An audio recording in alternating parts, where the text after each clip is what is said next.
We're seeing people eat on a daily basis, and the big question that we had was, what's next? What happens in today's world is when you go for a dining, the first thing is your food comes, you take your phone out and you start taking pictures. What if you could be swimming with the fishes and have a dinner? Would it be possible? The answer is yes. Could you be sitting on top of Mount Everest and sipping on hot cocoa? Yes. So you have to be crazy, you have to be mad, and that's how you start this project. We create fun, exciting spaces so that people can come in and have that awesome dining experience.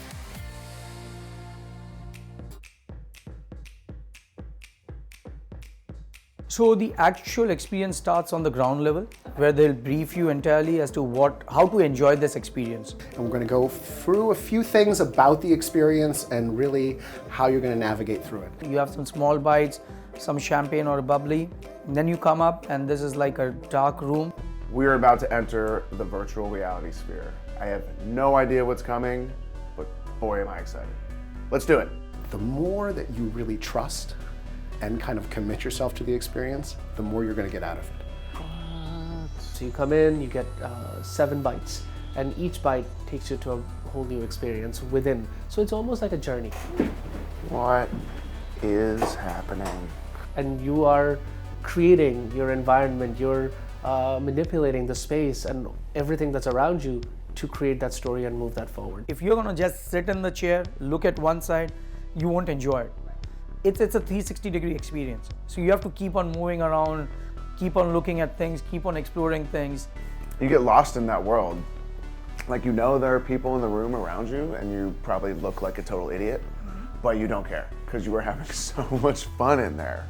What I was blown away with was the potential of where this technology can go. Usher in a completely new era where chefs and artists can collaborate to create dynamic environments. So first, the artist had to create his vision of the scenes. Then I had to sit with him to understand why he created the scenes. To have reimagined what dining could be like in a whole new avatar.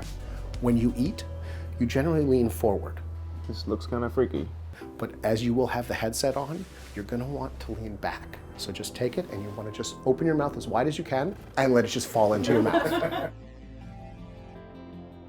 How's it going, guys? How was it? It's amazing. That was like walking into a Salvador Dali painting and having someone serve you gourmet food while you're in there.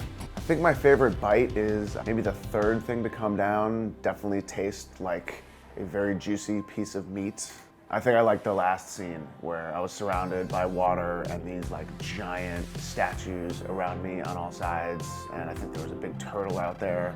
It was very peaceful and I was sort of in the middle of the ocean. And then it was not so peaceful when the water slowly started to rise and rise and rise and I saw my hands going under and then I was under the water at the end. But it ended after that, so.